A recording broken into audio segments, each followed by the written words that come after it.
Welcome to the end of Final Fantasy IX, and I love this music. This is Kuja's theme again, right? Yeah. The name of the song is Dark Message. Yeah. It's got Kuja's theme in it, but it's also got its own thing going on.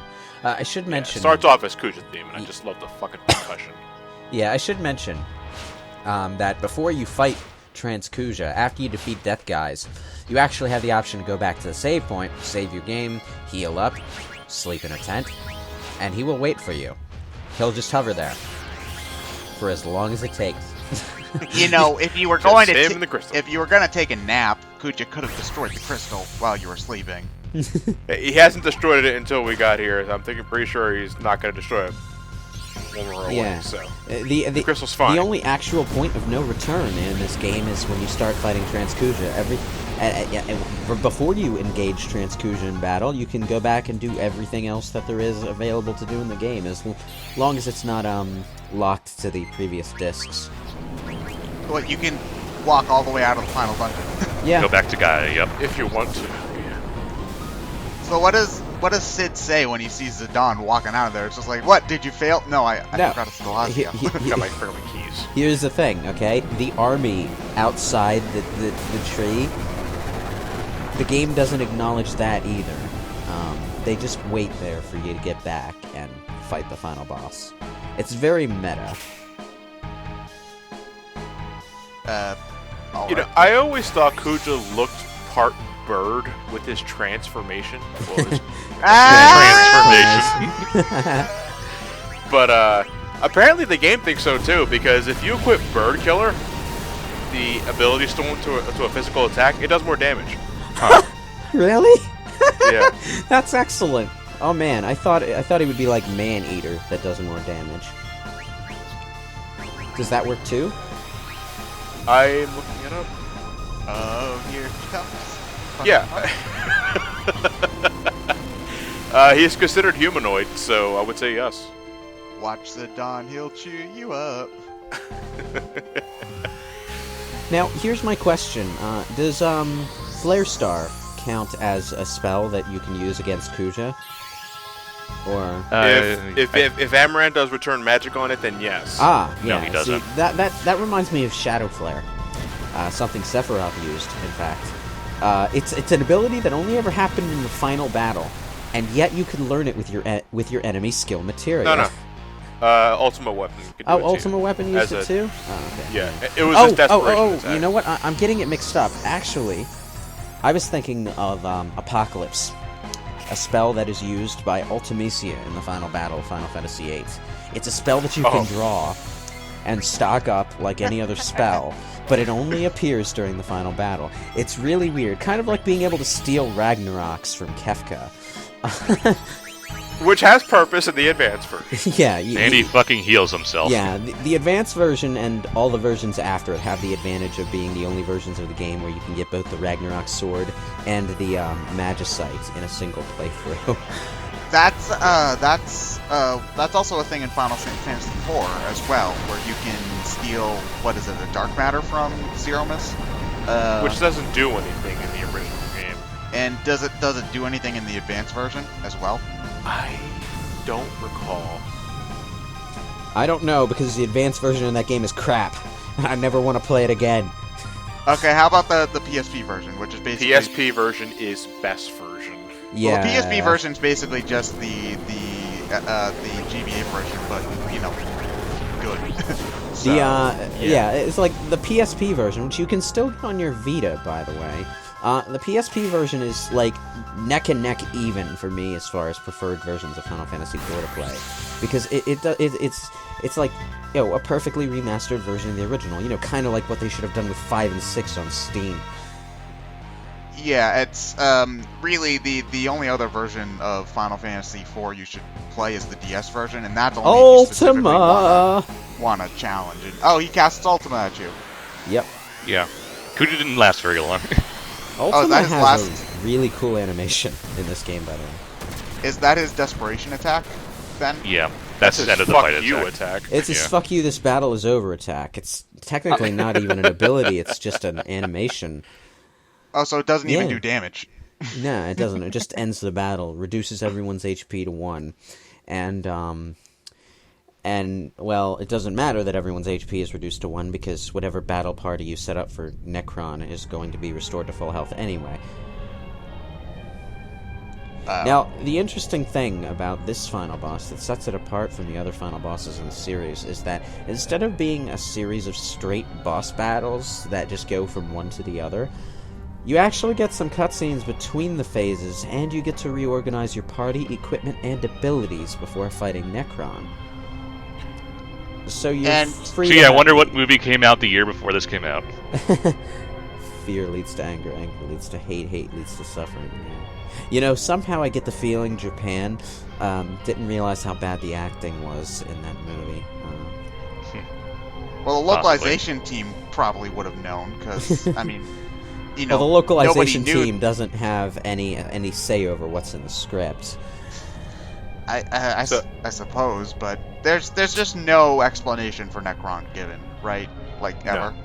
It's just here. It's just Giant space flea from nowhere.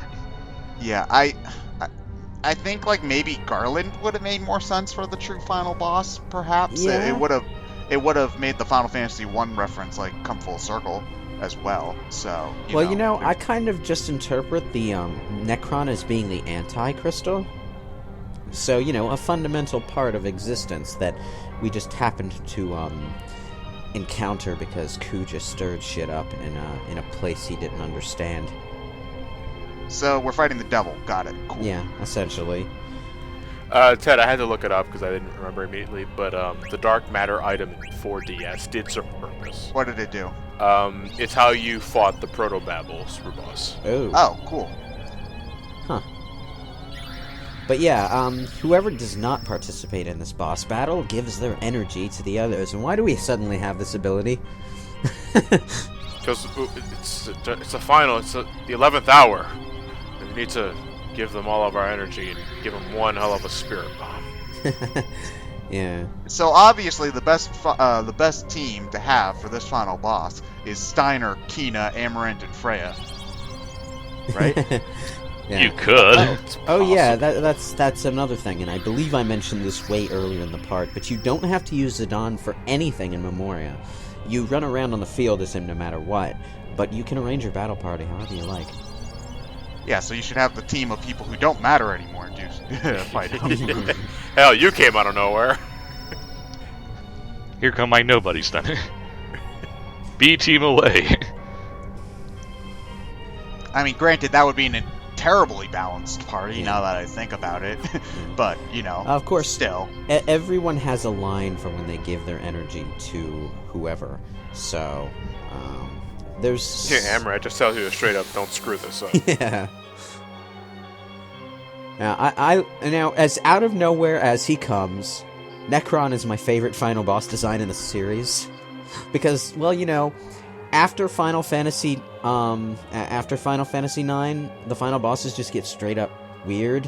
And before Final Fantasy and IX, anticlimactic. Yeah, and before Final Fantasy IX, they're pretty cool, but you don't really get the full three-dimensional effect from the boss designs in 6 and before, and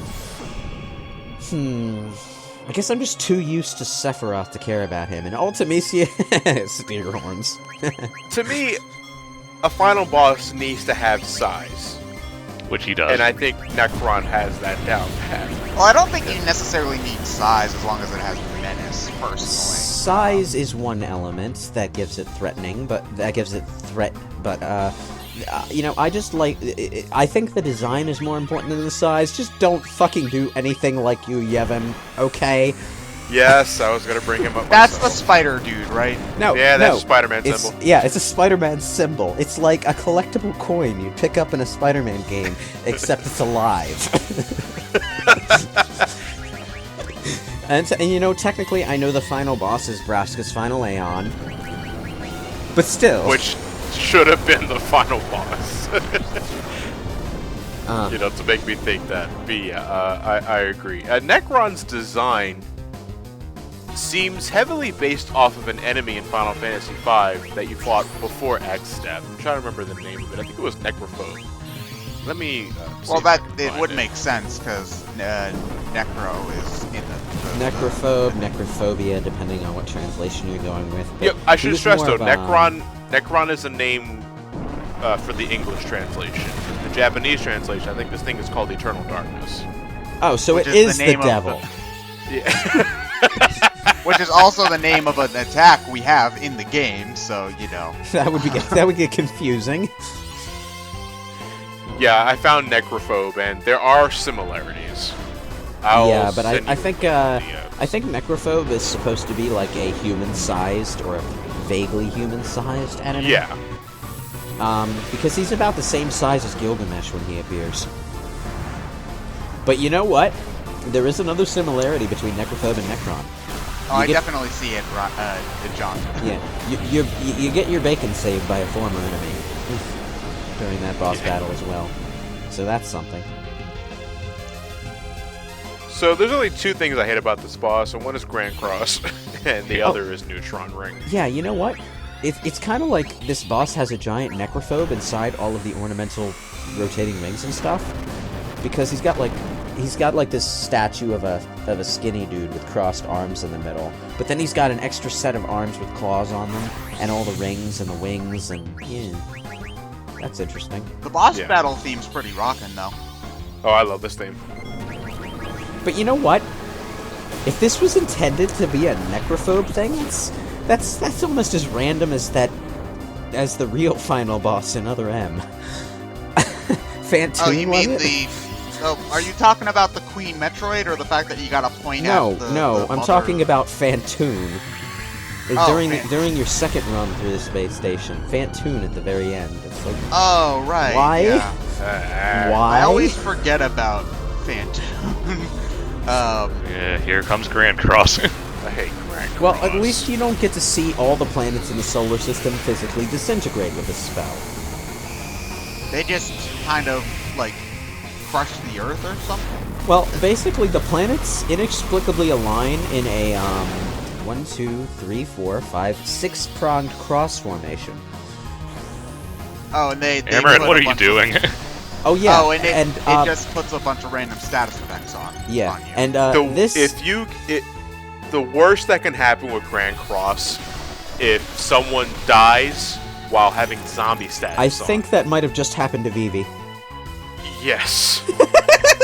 Why? But- What happens if they die with zombie? You can't use a Phoenix Down on them. You have to use a zombie healing item and then use a Phoenix Down.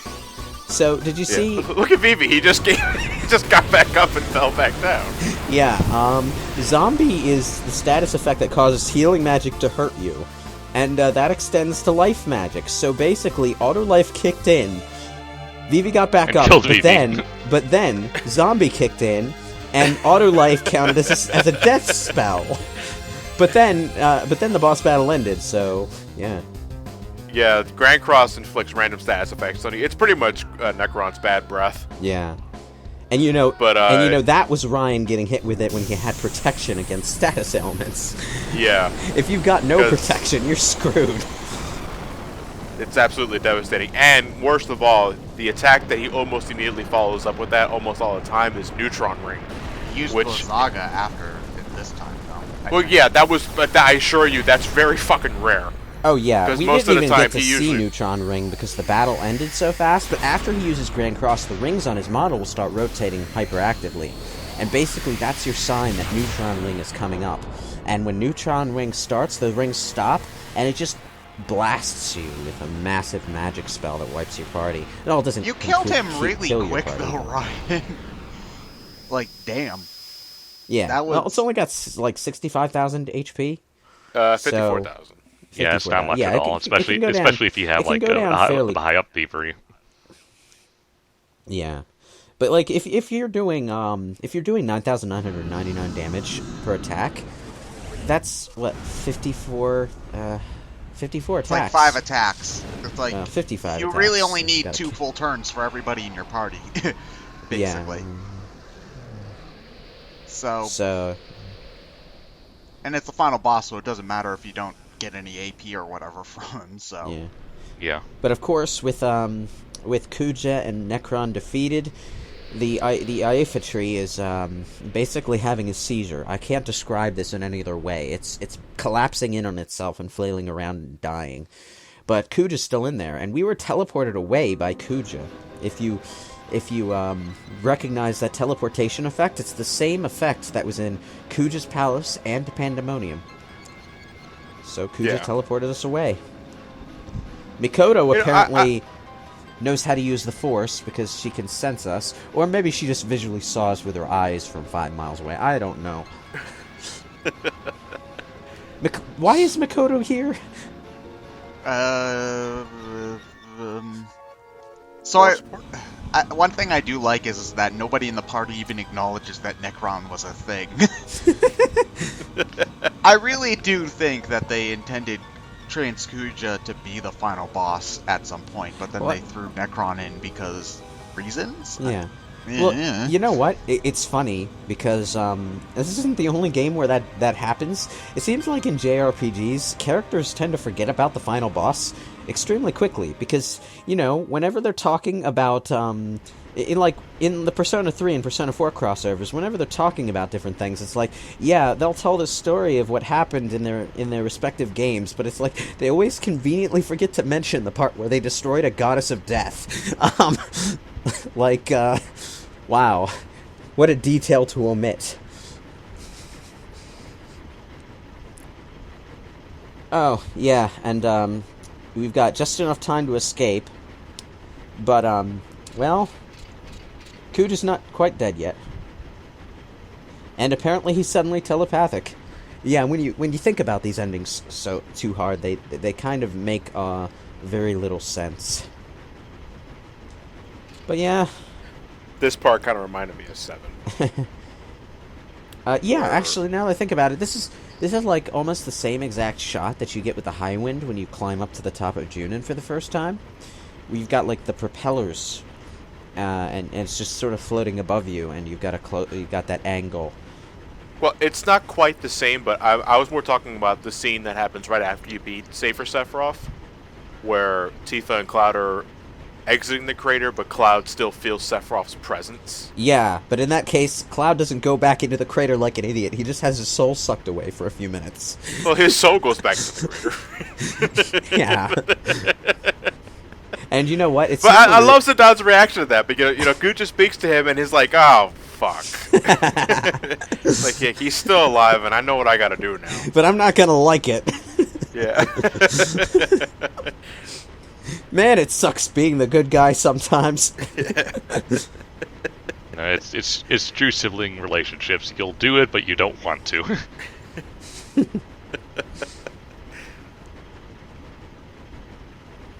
Now, Amaranth is like the first person here to really get Zidane here. And Sid's like, "What the fuck?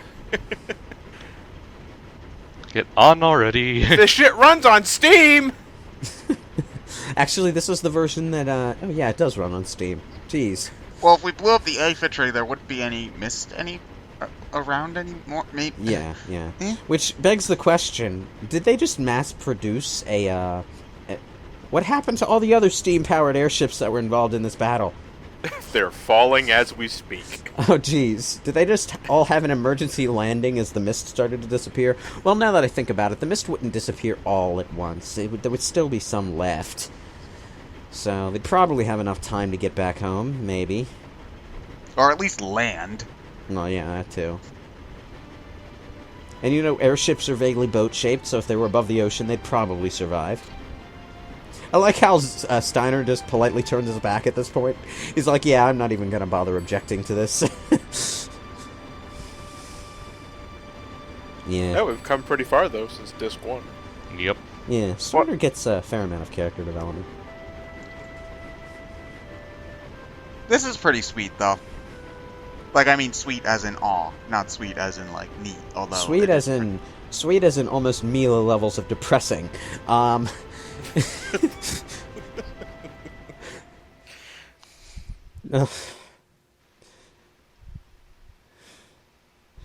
Alright, and now, lots and lots of FMV. Well, it's the end of the game, so you can It's pretty pretty much much expect FMV. that. Yeah, this game is pretty much FMV central at this point, and the upcoming track that's about to play when Zidane is rummaging through the Ifa tree is not a part of the official soundtrack, and for the longest time that pissed me off. Because you couldn't find And it, could you? You had to you had It's to like. part of a It's part of a second soundtrack of Final Fantasy IX called Final Fantasy IX OST Plus, which included all of the FMV musical pieces. Yeah. Because apparently this doesn't count. Well, you know what it is? It's because this music is part of the video file. It's Yes. So when they assembled the soundtrack, they used all the audio files that were on the game's CD, and these weren't part of it. So yeah, that's a thing. All the music was made at the same time. You put that shit in the same fucking CD. Nah, Umatsu. needs Actually, more no. money, Final bro. Fantasy IX. Final Fantasy IX's soundtrack was 4-disc set. Oh damn. Yeah, Yeah, I got it as a birthday gift. yeah. About a year after this game came out. Dude, all the Final Fantasy soundtracks were four discs. Even Final Fantasy VII. The soundtrack for Final Fantasy VII was more discs than the game itself. That just doesn't make any sense if you can fit all the soundtrack in the Well, game. it's because three. in Final Fantasy VII, the sounds were sequenced MIDI files that told the PlayStation system what sounds to play. Okay, that makes whereas sense. I think Final Fantasies 8 and 9 used CD quality music. Yes. Yeah, this track playing right here. Fucking love this theme. Not part of the soundtrack. Pissed me the fuck off. Yep. You know who did that too? Brave Fencer Musashi. And I'm going to bring that up a lot too when we get to that game. I just ordered that on Amazon with my Christmas money, so I'm looking forward to that. Hope you have fun. Oh, I will. Don't get too attached to the soundtrack. It's great, but there are a lot of themes that are not part of the fucking soundtrack. Well, that's what game reps on YouTube are for. I'm really. sorry. No, they can't even find them on YouTube. God damn it! I'm sorry. That freeze frame shot just cracks me the fuck up. It's like, oh man. You mentioned Star Wars earlier. You think that was because of the Matrix? Yeah, possibly. You know what? Whenever I watch this scene now, and I'm going to just imagine that Deadpool line from the trailer they released yesterday of Zidane going, "Ah, shit. Did I leave the stove on?" And now you know when this was recorded. By the way, Zidane survives that fall. The JRPG character can survive any fall. Well, he sort of Plot landed armor in a cloud out of the dust ass. that all went floof, so I assume it was. He a landed in a soft Wile E. Coyote puff of smoke. Yeah. And then we go directly from that to this touching death scene. Would you do the same for me if I just like how Kuja's all, you don't want me to answer that. He was like, no. So Zidane isn't here to pull him out. He's just here to be here while Kuja dies. Well, Yep. he's going to attempt to pull him out, but Kuja's already too far gone. Well, if he didn't spend all that time being all mushy with Garnet, he might have been able to save him. I don't know. We still got like 60 potions left. You could throw him down his throat. You know what's funny? If you squint at it a bit, this kind of looks like the place where Eris died. Like, just a little bit. It's got that stepping stone. It's just missing water. Yeah. It's sort of got that stepping stone and round platform thing. It's only missing the pillars on them. And here comes Gazebo Organic roof. Sephiroth with his organic sword. Watch out, Kuja! Ah, geez, Sephiroth, you really let yourself go. Now, the question of how Zidane survives this, because spoiler alert, he survives, is never Of course explained. he does. It's never explained how he gets out of that. He defended. He's the main character. He defended. He had too much HP. Yeah, auto life. Oh, Yeah. yeah. That makes some sense. Although, wouldn't he just be revived as a crushed body underneath a pile of... I don't know. For some reason, Mikoto is outside the tree. Huh. I guess she's drawn to it. Or it could be drawn to Zidane and Kuja. You know, similar species. So why do we feel bad for Kuja at this point? Because We like don't. We kinda well, at this don't. point, it's just I Mikoto. don't. I don't, and Makoto's only thinking about it because Kuja defied the fate of the genomes, so that meant that they all could do the same thing too. So Okay, so it means something they're to going to remember him Mikoto, from but that perspective. to The thing everyone about else. the thing about villains who redeem themselves in the last moment is that, okay, a lot of people argue that those villains, their redemption means jack all because what they did was too horrible. But no, the redemption of a villain in a story like this, be it Kuja or Darth Vader or whatever, it's significant to them and to the people close to them. It doesn't erase what they did, and it doesn't mean you're supposed to feel bad for them, but you are supposed to understand them and what it meant to them at that point in time. Unless But you're Vegeta. let's flash forward to the ending. Okay, that's what's Yeah. always something that bothered me about Dragon Ball Z is that everybody hangs out with Vegeta like it's no big thing when he literally murdered Okay, you know thousands what? of people. Vegeta's redemption means a hell of a lot more without the anime series filler, because in the anime series filler, his introduction is fucking blowing up a planet and killing everyone on it out of spite. So it's okay. They were bug people. You know what? I guess that's right because in the actual anime itself, the only people he killed was He technically didn't kill. He technically didn't kill anyone. no Besides Nappa. Nappa. The only person he killed was Nappa. Yeah, So- the only person he killed was Nappa.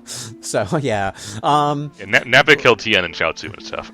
Yeah. yeah, So, and okay, and you know what? I guess that technically, makes sense. you could technically you could say for Vegeta the score was evened out because he actually did die, and get buried, and he had the wonderful pleasure of being resurrected as someone who was buried alive. He had to claw his way out of the dirt. Now, maybe I was because I was just super dense as a 14-year-old boy. I didn't immediately get this as Vivi talking. Yeah. Now, Well, I mean, not here. This is Freya and her boyfriend talking. I'm like, But, Vivi's like Oh reenacting right, the scene. Sir Ratley, whatever his name was. Yeah. He was a character that they Yeah, kind one of of just the- forgot about. one of the odd things about this ending is that it's sort of formatted like the Final Fantasy VI ending. There's just dialogue along the bottom, and it's not attributed by name to anybody, but you're supposed to be able to tell from context who's talking. It is a Yeah. nice way to add some finality to the scene. Yeah. I will say. Yeah, you get a little something for every character. And Vivi is, I think, technically dead at this point. Like, Yes, his he is. clock expired, so at some point he had a lot of little baby Vivis, and that's How the kind hell of does disturbing to think about. I don't Who even did know, he have okay? them with? I don't know. Like, It's never explained. do black mages have sex? Do they reproduce asexually? Well, I mean, they're built in a factory, which I suppose is a Well, form And of. Vivi probably had sex with a factory. Well, Vivi had enough of a sex drive going on to be attracted to Garnet on a childhood crush level. So he must have, the bits and bobs somewhere down there. Well, no, I got so- more of him having a crush with on Aiko than Garnet. But although this is just Well, me I'm talking watching earlier commentary. on in the story, he had a bit of a thing going, but it was Oh, only a okay. very little thing, and it was never really underlined. Okay. Where is this bridge? I know it's a place that you can go in the game, but where exactly is it? I think it's in between the gates between Dali. Oh yeah, and, that would explain Torino. why we like never saw it. It would be just like a place in between the gates, and you'd have to go there. Now we see Lonnie here for some reason, because Again, you can by go this back point in to, the game, we totally remember who she is. You can go back to Actually, that's a- Madain Sari Oh, to you can? get a little more backstory on her. Well, not so much backstory, but a little more development for her because she Oh. drops her bounty hunting ways Well, to live with the Oh. Mughals. it makes sense for her to be in Amarant's scene though, because she's the only character besides Zidane we see connected to Amarant. So Yeah, which is why I'm hoping if a remake is ever a possibility, 15, 20 years from now, Yeah. Lanny and others are given a little more development, hell, even playable character status. Mm. Because Yes, I think indeed. Lonnie is given a little too much detail to be just an NPC. they probably intended on, like, I'm sure that there were characters that they thought could have been playable and then dropped, and I would not be surprised if Lonnie was one of them. So Yeah, and they just sort of cut them out for game balance reasons and whatnot. Or time, Because, or... well, as much as I want to be able to play as Beatrix and Lonnie, the number of characters that we have is well suited to this game. So, yeah. Yeah, Also, Aiko has been adopted by Sid and his wife. Which is just adorable. Aw. Wait, does that mean she's technically a princess now? Yep. This could possibly... Well, end I'm not poorly. really sure what Lindblom's politics look like, because, well, he's not a king, he's a regent. Well, close enough. Darling, she called you father. Aw. That is adorable. We never really get any info on Aiko's real... Say it again, Aiko. That was kind of an awkwardly translated line, but... Yeah, I think he's in the middle of singing War. Say it again, y'all. But yeah, these are sort of like, I don't know, retrospective lines spoken by Vivi between the scenes before he died. He's speaking his own eulogy. Yeah. Now, we're not going to be able to see the scenes from that the Save the Queen sword would have added, because someone That's didn't fight during Hades. the play. Yeah. Yeah, someone didn't fight Hades, but... We're not going to judge too much. Now, Beatrix, I don't know, maybe she was feeling remorse for her actions during the game, but she was going to leave the castle and leave the Queen's service, and Steiner convinced her not to. Steiner was camping out there for 7 hours waiting for her to come out there. And, you can't really fault Beatrix too much, because, well, she was a military official following orders and all that. And when push came to shove, she did actually, turn on the Queen and all that. But up until that point, you can't fault her for, serving her kingdom. Is this where you get the extra line if you get for the hammer? No, that's during the play. Oh, okay. Yeah. Basically, Tantalus has reassembled. They're going to perform I Want to Be Your Canary again, although for some reason the script is completely different this time. I want to be a crow. No, more like I Want to Be Your Flamingo. We're going to give this some fanciness, some pizzazz, maybe a little hot pink, and some good old African supposed to take place, shine. I think this is supposed to take place, 1 year after? Yeah, I think it's been a year. Yeah, about. Well, I Some think significant time has passed because Garnet's hair is long. I think all these scenes that take place over the ending are actually over the course of the year. So the play happens a year after. Boop-a-doop-a-doop. She's wearing the same dress she had in the beginning of the game. I think this is the only time you see it on her in-game model, though. There's a scene earlier when she had the takes dress the on? position of queen. Yeah, when she takes the position of queen for the first time. Oh, I thought that was Zidane right. comments on the dress, and then he goes to the bar. Right. And somehow in that year, Garnet has grown her hair out completely again. Oh, okay. Sure. She's got the weight of the world on her shoulders again. Wow, that's a lot of hair. Wow. It's like you try cutting it and the scissors just snap. It's a minivanimanium. Lord British takes the stage again. What is with the Union Jack on his shirt? Is that it? Yeah, it does look like a Union Jack, does it? Yeah, I mentioned this at the beginning of the game, and I was like, okay, is there a Briton on Gaia?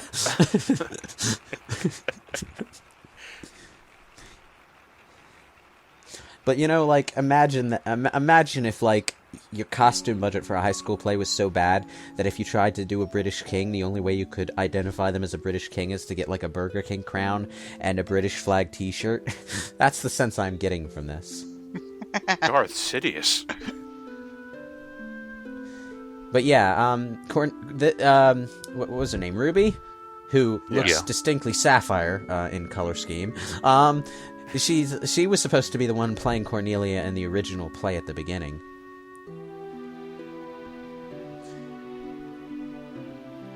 And she doesn't have any different clothes for the play. Yeah, she Too just... hard to make Baku another gets- model for. Bakuga's just bitching. Yeah, but they made a different model for Baku. Bakuga's Well, just bitching. well, Baku got his different model, but all the other characters, Zidane, Marcus, everyone was just their normal clothes. This is worse than high school play. It's like they And blew all playing their the budget role on the of the- cardboard castle on the stage. And playing the role of Zidane in tonight's play will be Zidane. Yeah! Oh, I love that guy. Now, it's funny, because playing the role of Marcus in this play...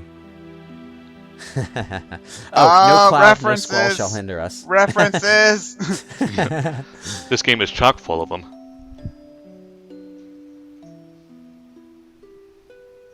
Now, how do you verbally enunciate O without an H? Oh. Oh. Do you just make it a really short O? Oh god. Blank is going full-out creeper right now. Just hiding behind the stairs, panting to himself. What were you doing behind those stairs, man? I mean, haven't So they that invented Marcus the likes to internet say yet? that- Do you really have to peek on your friends? That Marcus likes to speak in references. Maybe if I do that, I can possibly woo her. No cloud or Now, squall. presumably this was an earlier will stop scene in the me play on that we Terra, just never had General any hint Celeste, existed in Kafka. the first one.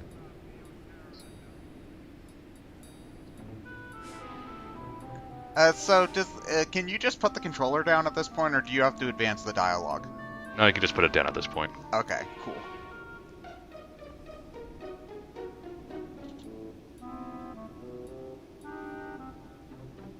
I'm trying to think, why make the play the ending?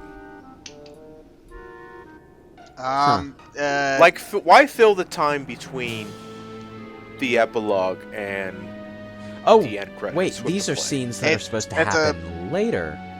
it's a book ending kind of thing. It's to start something to end something the way you began it. It's a common Yeah. literary thing. And Yeah, I get it, but it seems like book ending for book ending's sake. it's Kind you know of. it Doesn't it's to remind you how far you've come while still remaining true to the beginning. And also, like, you didn't really get to see the full play at the beginning. You just kind of saw the messed up version of it, Yeah. I suppose. So I kind of forgot about it though.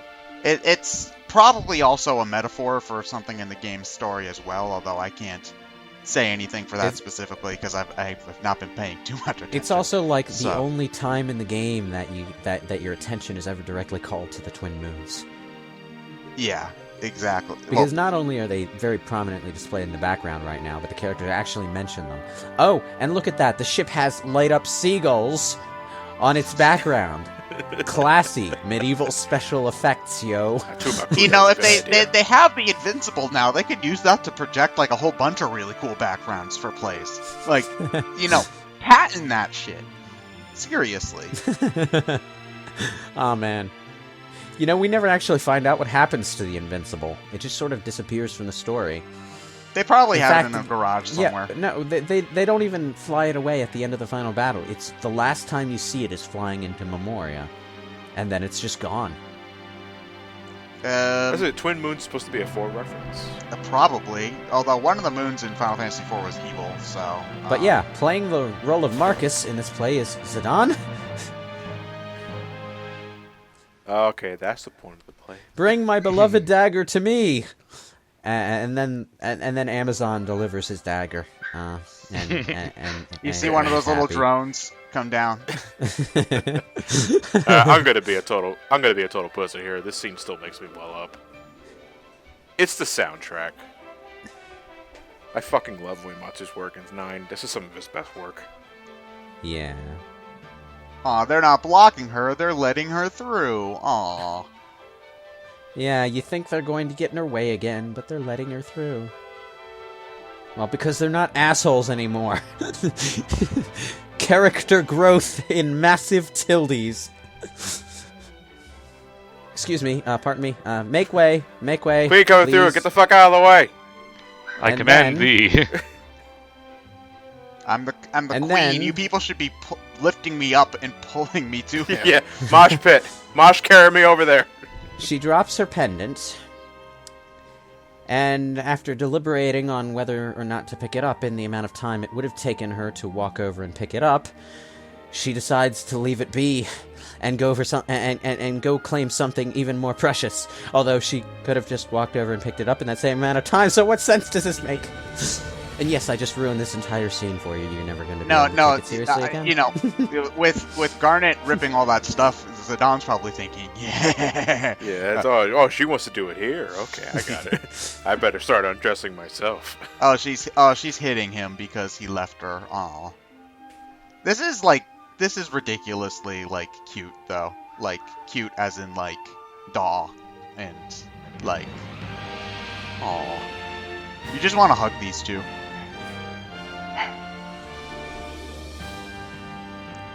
And much like the pillar in the castle reflecting the sunlight at the beginning, we get the sword reflecting the sunlight at the end, so that's interesting. Yay! Very small sword, though. How did you survive? Plot. Bitch, I'm the main character. I didn't have a choice. I had to live. Oh, so you took the hero Yui way out. Except he had a giant laser cannon. What do you have? So what, did Zidane just have to walk all the way back? Or something? So apparently, it's possible. So apparently Zidane sang the song that we're going to hear in the credits, which was the song that Man, that what a Garnet voice. sang earlier, except she sang it completely in hums.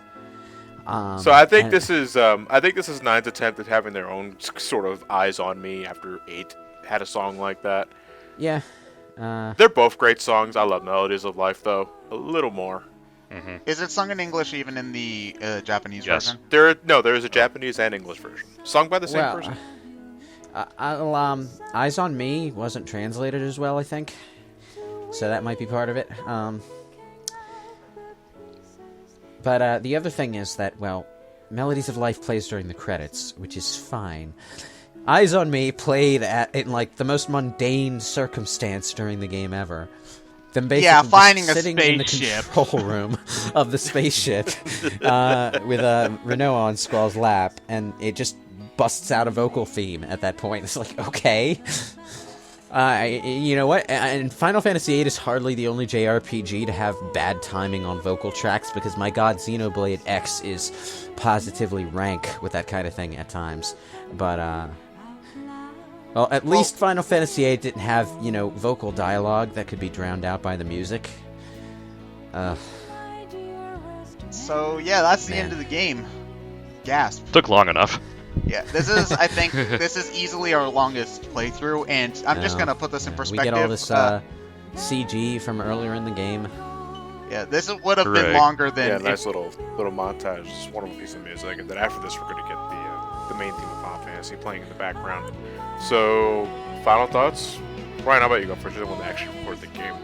Well, it is easily my favorite Final Fantasy just because I love the characters, I love the story, and it's the most easy for me to get into from a gameplay perspective. I've mentioned before that for some reason I just never seem to be able to wrap my head around job systems for whatever reason. So this just keeps it simple for me. Yeah. Yeah, it makes sense. Job systems can be kind of complicated.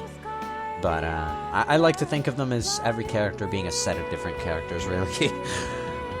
And that's fair enough. So it's not my favorite RPG of all time, but it's up there. What would be that, Brian? Just... Probably Chrono Trigger. Oh, okay. Interesting. Okay, well, I've only played, like, probably the first 2 hours of this. I can see exactly why everybody loves it so much, but personally, going back to PS1 era RPGs is difficult for me just because of technical stuff, and not like Sniped by Square Enix. not just like graphics and music, because I can get around that. It was mostly load times, so I'm gonna hold out for a remake of this if it were ever to happen, or a remaster or whatever, to give it a full real chance. So yeah, but I can get why everybody likes it. So I think that's just not too much interest at this point. I will just have to say, although I can appreciate a lot of the different things, like the music especially. I haven't played this. A lot of the music's great. So yeah.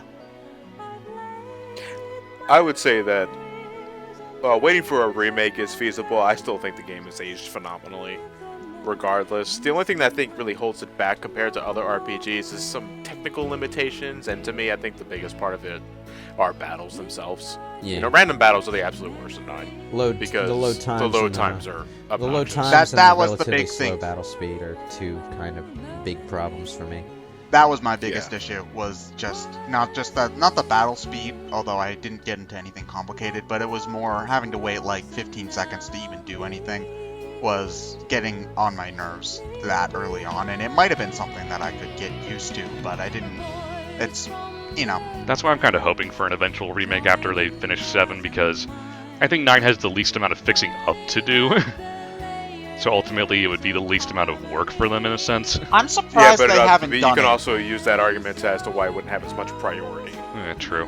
Well, you know, a Final Fantasy IX remake, you know, it would be an opportunity for them to do, you know, basically what it was in the first place, which is a classic-style Final Fantasy, which is very distinctly not what they're doing with the Final Fantasy VII remake.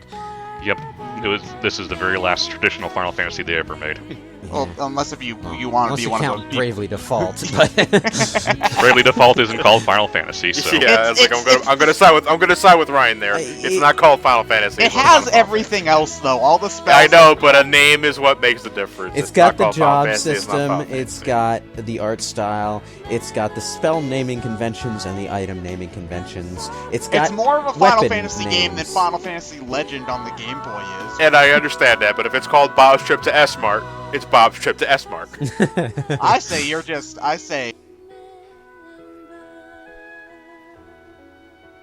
Even Skype doesn't agree with you, Ted. Oh, man. I love Final Fantasy IX. I really do. It's one of my favorite Final Fantasies, one of my favorite RPGs, period. I love going back to it when I can. You know, my time with Final Fantasy IX is very precious. It's very much like some other games that I had. Like, people ask me how many times I play Super Metroid or Castlevania Symphony of the Night, and my answer is not often, because I love to cherish my time with it. You know, Yeah. the only time I should be marathoning 9 over and over again is when I finally have the courage to go for Excalibur 2. Which I still don't think is ever going to happen like in the next 10, 15 years. definitely no for me. I I enjoy playing this game and doing stuff too much to ever go for Excalibur 2. love the world, I love the battle system, I love how user-friendly this game is, which I think it's its highest selling point, is just how user-friendly it is. Even It's George so Lucas worked on approachable. this game. Yeah, it's so approachable by even people that never played an RPG. And my brother Mark, for God's sake, you know, who's like the epitome of Call of Duty, Halo, and you know anything Naughty Dog shits out, can play Final Fantasy 9 and 10 for that matter. But that's a different story for another day. That goes to show how well crafted Final Fantasy 9 is. And God, this fucking music, man. Yeah, you know, the main fucking Final love this Fantasy soundtrack. theme is just... whenever I hear this theme in orchestral form, it makes my day. Yeah. But, And they save it for I the haven't very s- end, which suits it well. I haven't said my thoughts yet, so, Go right ahead. Basically everything John said. But yeah, Final Fantasy IX is my favorite and the easiest to play out of the classic Final Fantasy games, and one of the PlayStation 1 games that I can go back to most easily that isn't like Crash Bandicoot 2 or something. So, So I want to interrupt Lewis here, but do you play blackjack? I forgot that existed. Wait, Oh what? man, but we've only got 23 seconds left on the clock, so no. Okay, I'm Ryan gonna has not assume played no. Yeah, at blackjack. the end, at this screen right here, you can input a code to play blackjack. Wait, what? It's one of the most random ass things, but yeah. Yes, it is. Does it have like its own music track? What No. are there? It just plays this theme while playing blackjack. Wait, are there specific like cards with like Zidane on them, or is it just like boring? I think it's like the King Chocobo and maybe a Moogle or something like that. But yeah, it's What like a the full it's full-fledged blackjack. That is the most random thing I've ever seen. The only reason I can think of them putting it in the game is because Setzer's airship in Final Fantasy VI was called the Blackjack. I guess. Well- So we got to have one more reference in there. Card game mini games and RPGs are nothing new, but On the ending screen? That's just Sakaguchi's way of saying, well, we'll go and make our own Final Fantasy with blackjack and hookers. But sir, we still got 10 after this. And then Lost Odyssey happened, and nobody bought it. Buy that game, everybody. Go out and find a copy. It's awesome. Seriously. Hurry before Ted drops again.